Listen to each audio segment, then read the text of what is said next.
أعوذ بالله السميع العليم من الشيطان اللعين الرجيم بسم الله الرحمن الرحيم وبه نستعين وصلى الله على سيدنا محمد وآل بيته الطاهرين اللهم صل على محمد وآل محمد وعجل فرجهم. قال رسول الله صلى الله عليه وآله وسلم إن العلم حياة القلوب ونور الأبصار من العمى وقوة الأبدان من الضعف. حضور سرور کائنات کا ارشاد گرامی ہے کہ بے شک علم دلوں کے لیے حیات ہے، دلوں کی زندگی علم سے وابستہ ہے. یعنی اگر آپ یہ چاہتے ہیں کہ آپ کے دل زندہ ہوں تو اس کے لیے علم کا حصول نہایت ضروری ہے. اور صبح فرماتے ہیں نور الابصار بالعلم. یاد رکھیے صرف دلوں کے لیے زندگی ہی علم نہیں ہے بلکہ اندھے پن سے آنکھوں کو نہیں بصیرتوں کو نور عطا کرنے والا علم ہے. یعنی اگر آپ کی بصیرت اندھی ہو رہی ہے تو اس بصیرت کو نور عطا کرنے کے لیے اگر آپ چاہتے ہیں تو علم سے وابستگی نہایت ضروری ہے. یہی نہیں بلکہ وقوت الابدان من الضعف. اگر آپ ابدان کو، اپنے بدنوں کو، اپنے جسموں کو چاہتے ہیں کہ وہ کمزوری سے قوت میں آ جائیں تو وہ بھی علم ہی کی بنیاد کے اوپر ہے. یعنی حقیقت حیات کیا ہے؟ علم ہے. اس کیفیت کو ملاحظہ فرمائیے، علم کی حیثیت کیا ہے. حضور سرور کائنات کا یہ اہم ترین جملہ ہم سب لوگوں کے لیے ایک اہم پڑاؤ کی حیثیت رکھتا ہے. خداوند قدوس ہم سب کو اس علم کے جملے سے وابستگی کے ساتھ ساتھ ہمیں توفیق رحمت فرمائے تاکہ ہم فقط جملے کو سماعت کی حد تک نہ رکھیں بلکہ جملے کو مقام عمل میں لے کے آئیں اور علم سے وابستگی اختیار کریں. آئیے کتاب آپ کی اسکرین پر موجود ہے، ملاحظہ فرمائیے اور دقت کیجیے. گفتگو چل رہی تھی عزیز من ہماری تداخل اسباب اور تداخل مسببات و عدم تداخل اسباب اور عدم تداخل مسببات سے متعلق. کیا اسباب کا تداخل ممکن ہے؟ کیا مسببات کا تداخل ممکن ہے؟ یا دونوں کا تداخل ممکن نہیں ہے؟ تداخل اسباب سے مراد کیا ہے؟ انہوں نے کہا کیا دو سبب ایک وجوب کو چاہ سکتے ہیں کہ دو سبب کی بنیاد پر ایک مسبب اس کا ہو سکتا ہے؟ ایک دو شرطوں کی بنیاد پر کیا ایک جزا ممکن ہے؟ ایک بات. یا ممکن نہیں ہے، دو شرطوں کی دو ہی جزا ہوگی. ٹھیک ہے نا؟ یہ بتایا جا چکا ہے آپ کو یہ منزل کب سامنے آئے گی. ٹھیک ہے نا؟ یہ کیفیتیں کب سامنے آئیں گی. جی السلام علیکم.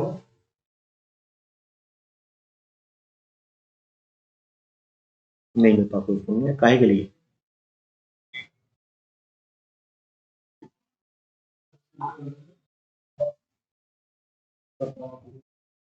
جی اب سوال پیدا ہوتا تداخل اسباب، یعنی کہ میں نے کہا دو شرطیں کیا دونوں کی دونوں جزا چاہتی، دو جزا چاہتی ہیں یا ایک جزا سے کام چل سکتا ہے؟ تداخل مسببات میں کیا ایک جزا دو حکم کا امتثال بن سکتی ہے یا ان کو بھی دونوں مرتبہ اس کو انجام دینا پڑے؟ پھر انہوں نے ایک متوجہ کے لیے یاد رکھیے تداخل مسببات کی بحث اور عدم تداخل مسببات کی بحث صرف اس صورت میں آئے گی جب آپ تداخل اسباب کے نہ ہونے کا یقین کر لیں کہ ناممکن ہے، تداخل اسباب نہیں ہو سکتا، تب بحث ہوگی تداخل مسببات کی. نہیں اگر آپ نے وہاں ثابت کر لیا کہ تداخل اسباب ہو سکتا ہے تو مسببات کی بحث ہو ہی نہیں سکتی تداخل مسببات. یہ انہوں نے بات صاف صاف کہی بات کو. ٹھیک ہے نا؟ ایک بات. دوسری بات انہوں نے کہا تھا یاد رکھیے تداخل کی اصلا بحث نہیں ہوگی جہاں جزا قابل تکرار ہو، اور اگر جزا قابل تکرار نہیں ہے تو تداخل ہی کی بحث نہیں ہوگی، خاص اسباب تداخل ہو چاہے اسباب مسبب ہو، چاہے مسبب تداخل ہو چاہے تداخل اسباب. ٹھیک ہے نا؟ یہ صرف اس وقت میں ہوگی جس وقت جزا قابل تکرار. اب انہوں نے یہاں تک گفتگو کرنے کے بعد میں یہاں تک گفتگو شروع کی. اذا عرفت ذلك، اگر آپ نے اس بات کو کما حق سمجھ لیا. نمبر ایک، تداخل کی بحث صرف اس صورت میں داخل آتی ہے کہ جس وقت جزا قابل تکرار ہو. نمبر دو، تداخل مسببات اور عدم تداخل مسببات کی بحث اس وقت آئے گی جب آپ تداخل اسباب کو منع کر چکے ہوں. کہ اسباب کا تداخل نہیں ہو سکتا تب ہوگی جب یہ جان چکے اور سمجھ چکے تداخل اسباب کیا ہے، تداخل مسببات کیا ہے۔ یقع الکلام فی موضعین، تب ہماری گفتگو اور ہماری بحث اور ہمارا کلام دو جگہ ہے، چونکہ دو بحثیں دو جگہ آئے گا۔ الاول، پہلی بندی، حکم الاسباب، اسباب کا حکم۔ اب دیکھیں کچھ سیدھی بات کو سمجھ میں آئی، کوئی پریشانی کی بات نہیں۔ من حیث التداخل و عدمہ، تداخل کی بحث شروع ہوگی، حکم اسباب شروع ہوگا، اور اس بات کہ وہ تداخل اس میں ہو سکتا ہے یا نہیں ہو سکتا، اس اعتبار سے بات شروع ہوگی۔ حکم اسباب من حیث التداخل، کے تداخل ہو سکتا ہے تو اسباب کا حکم کیا ہے، تداخل نہیں ہو سکتا تو اسباب کا حکم کیا ہے، ٹھیک ہے۔ والمتبادر عرفا، جناب عرف عام کیا کہتا ہے؟ جب عرف عام میں بات سامنے آتی تو تبادر کیا ذہن کہاں جاتا ہے؟ من القضیتین، دو قضیوں سے کیا ہوتا ہے؟ یہ ہوتا ہے کہ اذا بلتا فتوضا، جب آپ پیشاب کیجئے گا تو وضو کیجئے گا، وَإِذَا نُمْتَ فَتَوَضَّأْ، یہ نمت فتوضا، جب آپ سو جائیں تو وضو کیجئے گا۔ ہوا عدم التداخل، عرف عام سے بات سمجھ میں آتی ہے، عرف عام کہتے ہیں کہ تداخل اسباب کا نہیں ہو سکتا۔ کیا مطلب؟ کہ بمعنی ان کل شرط علت لحدوث الجزا، کہ ہر شرط ایک جزا کے سامنے آنے کی علت ہے۔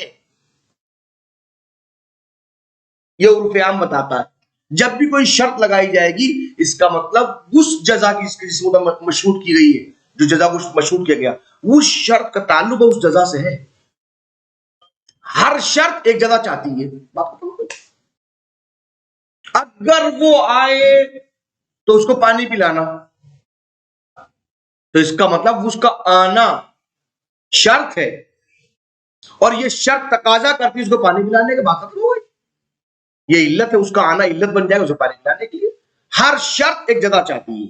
اعنی الوجوب مطلقا، اس کا مطلب کیا نکلے گا کہ جو کام ہے وہ واجب ہو گیا اگر شرط، جو شرط سامنے آئے گی، شرط کے سامنے آنا اس جزا کا وجوب ثابت کرے گا، یہ واجب ہے۔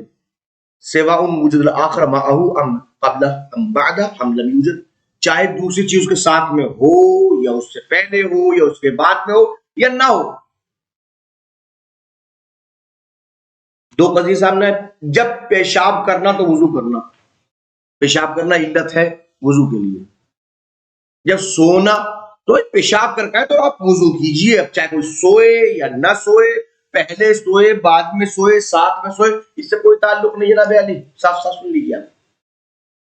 وَلَيْسَ لِعَدَمْ تَدَاخُلِ الْأَسْبَابِ مَعْنَى إِلَّا تَعَدُّدُ الْوُجُوبِ، اور عدم تداخل اسباب کا مطلب کیا نکل کے آتا بھائی صاحب؟ یاد رکھیں تداخل اسباب کا عدم یعنی نہ تداخل ہونا، اس کا مطلب یہی ہے کہ وجوب متعدد، بات ختم ہو گئی۔ اس کا مطلب صاف صاف ایک بات عرف عام کی طرف سے نکل کے آئی کہ جب شرط متعدد ہوگی تو جزا کا بھی متعدد ہونا ضروری ہے، ٹھیک ہے نا۔ الثانی، دوسرا موضوع، حکم المسببات من حیث التداخل و عدم۔ اب دیکھیے یہ کیا ہوا، پہلے والے سے عدم تداخل اسباب ثابت ہو گیا، اب بحث دوسری آ جائے گی، کیا بتائیے مسببات کا تداخل ہو سکتا ہے نہیں ہو سکتا ہے؟ حکم المسببات، اب مسببات کا حکم ہوگا من حیث التداخل و عدم، تداخل کے اعتبار سے یا عدم تداخل کے اعتبار سے، تداخل ہوگا مسببات کا یا نہیں ہوگا، اب بحث ہوگی۔ ای کفایہ وضوء واحد، لیکن کیا ایک وضو کافی ہے، وہ عدم یا کافی نہیں ہے، یہ بحث بات ہوگی۔ بس دو شرطیں تو گئی، کیا ایک وضو کرنا کافی ہو جائے گا، یہ کافی نہیں ہوگا۔ فالظاہر عدم ظہور القضیہ فی احد الطرفین، یاد رکھیے دونوں قضیہ کسی بھی ایک طرف ثابت نہیں ہو رہا ہے، نہ قضیہ ادھر جا رہا ہے نہ قضیہ ادھر جا رہا ہے، نہ تو کفایت کو ثابت کرتا نہ عدم کفایت کو ثابت کرتا، قضیے میں صلاحیت نہیں ہے۔ پھر کیا ہوا، فتصل النوبہ، اب نوبت پہنچے گی الی الاصل العملی، اصل عملی کی طرف، جب چیز ثابت نہیں ہوگی تو اصل عملی کی طرف نوبت آ جائے گی۔ اصل عملی کیا ہے، وہو الاصل عدم سقوط الواجبات المتعددہ بفعل الواجب، اصل اور قانون یہ ہے کہ اگر کسی کے ذمے متعدد وجوب ہو جائیں تو ایک فعل سے متعدد وجوب ساقط نہیں ہوتے، اگر میں آپ کے ذمے 5 کام لگا دوں تو 5 کام لگانے کا مطلب یہ نہیں کہ آپ ایک کام کر کے باقی 4 کام سے مستغنی ہو جائیں. یہ نہیں ہوتا ہے کہیں بھی. یہ اصل قانون. اگر 5 کام ہے تو 5 کرنا ہے آپ کو. 3 کام ہے 3 کرنا ہے. فَتَسْلِمْ نَوْبَ إِلَى الْأَصْلِ عَمَلِي. اب نوبت پہنچے گی اصل عملی تک. اصل عملی کیا؟ وَهُوَ الْأَصْلِ. اصل کیا؟ عدم سقوط الواجبات المتعددہ، یعنی متعدد وجوب ثابت نہیں ہوتے بفعل واجب، ایک فعل سے. وَلَوْ كَانَ ذَلِكَ. اب اگر کوئی ایسا کر دے کہ ایک فعل سے متعدد واجبات کا سقوط کر دے، کیسے؟ بقصد امتثال الجمی، کہ وہ یہ نیت کرے میں سب کی طرف سے وضو کرتا ہوں. فرض کیجیے میں پیشاب کیا تھا تو وضو کرتا ہوں، میں سویا تھا تو وضو کرتا ہوں، میں پخانہ کر کے آیا تھا تو وضو کرتا ہوں. ریا خارج جو مبتلا نہیں، موجبات وضو ہے. یہاں مبتلاق نہ کیجیے، مبتلاق اس پر ہو جب وضو پہلے سے ہو تو باطل کرنے کے لیے. جو سبب اسباب وضو کہیے، موجبات وضو کہیے جن کو، تو اگر سب کے امتثال کی نیت کے ساتھ فی غیر ما دل الدلیل علی سقوطها بہ، تو یاد رکھیں ایسی جگہ پہ کوئی ایسی دلیل نہیں ہے جو ان سب کے سقوط کی پیروی کر سکے اور سامنے لا سکے. یہ ممکن نہیں ہے. وبعبارت اخرى، جناب اب میں خطیب بن کے کہوں کہ میں لفظوں کو بدل کے کہتا ہوں. کیسے کہتا ہوں؟ الاشتغال الیقینی. اشتغال ایک لفظ ہے، اشتغال یقینی. جب یقینی طور پہ آپ کو مشغول کر دیا جائے اس کام میں، یقین ہے نا، کنفرم ہے نا، تو پھر یقتضی البراءۃ الیقینیہ، تو یہ تقاضا کرتا ہے اشتغال یقینی کہ اب یقینی طور پر بری ذمہ بھی ہونا چاہیے. وہی الرہن تعدد الامتثال، اور نتیجہ کیا ہے؟ یہ براءۃ یقینیہ کا تقاضا اس بات کا رہن ہے کہ آپ امتثال کو متعدد مرتبہ. جب آپ کو کہہ دیا جب یہ ہو تو یہ کیجیے، یہ ہو تو یہ کیجیے، تو وہ تو یقین ہو. جب پیشاب کی یقین ہے نا، ہاں اب اس سے بری ذمہ ہو، حدث دور کرو. اس کا مطلب یہ کہ امتثال بھی متعدد ہونا چاہیے. بات واضح ہوئی؟ اب آئیے. نعم، ہاں ہاں، دل الدلیل علی سقوط اغسال متعددہ بغسل الجنابہ. ایک دلیل آتی ہے جو کہتی ہے اگر کوئی غسل جنابت انجام دے لے تو غسل جنابت کی بنیاد پر متعدد غسال ساقط ہو جاتے ہیں. او بغسل واحد، یا ایک غسل انجام دیجیے جس میں غسل جنابت بھی ہو، نوا بہی سقوط الجمی، جس کے اندر نیت کی جائے کہ سب کی طرف سے غسل کرتا ہوں. ایسی دلیل موجود ہے.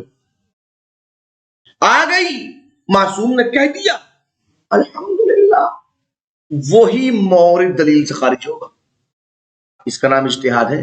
اب ایسا نہیں کہ اس کو قیاس نہیں ہے، یہ کہ ہم ایک چیز کو دیکھ کے فون کریں جہاں جہاں اسباب آئیں گے تو ہم تداخل کریں گے، جہاں جہاں نہیں، ہم یہ فون کیا کریں؟ اگر کسی ایک جگہ دلیل آ گئی ہے تو اس دلیل کے اوپر ہم ویسے عمل کریں. جیسے معصوم نے کہا ہے، ہم اپنی رائے کو نہیں تھوپیں گے کہ دوسری جگہ بھی ویسا ہی کوئی موقع ہو تو ہم خاموش ہو کے کہیں کہ وہ ہی کام کریں گے جو تداخل اسباب میں کیا. نہیں، یہاں ہمارا کام جو ہے وہ اس منزل کے اوپر فقط اور فقط اتنا ہے کہ ہم یہ بتا سکیں کہ یہ دلیل آئی ہے اور لہذا دلیل نے ثابت کیا فقط ایک جگہ کو، جہاں دلیل نے ثابت کیا اس کے متعلق حکم ویسا لگا. ٹھیک ہے. فخرجنا بهذه النتیجہ، اب ہم اس نتیجے کو سامنے لے کے آئیں گے. کیا؟ ان مقتضى الاصل العملی، اصل عملی کا تقاضا یہ ہے کہ وہ عدم سقوط الواجبات المتعددہ، کہ متعدد واجبات ثابت نہیں ہو سکتے ما لم يدل دلیل، جب تک کہ کوئی دلیل ایسی نہ آ جائے بالخصوص علی سقوطها، جو خاص طور پہ اس کے سقوط پر دلیل بن سکے. جیسے کہ معصوم نے غسل جنابت سے متعلق ارشاد فرمایا ہے مثلا. بات واضح ہو گئی.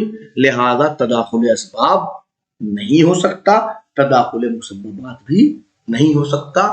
ہر ایک شرط ایک جزا چاہتی ہے، چاہے جزا قابل تکرار ہو یا جزا قابل تکرار نہ ہو. اب کچھ تطبیقات اور خدمت میں انشاءاللہ ایک دن میں تطبیقات مکمل کر لی جائیں گی تاکہ آنے والے وقت میں آپ کو دوسری بحث سے مطابق خدمت میں پیش کر سکیں. صلی اللہ علی محمد و آلہ الطاہرین.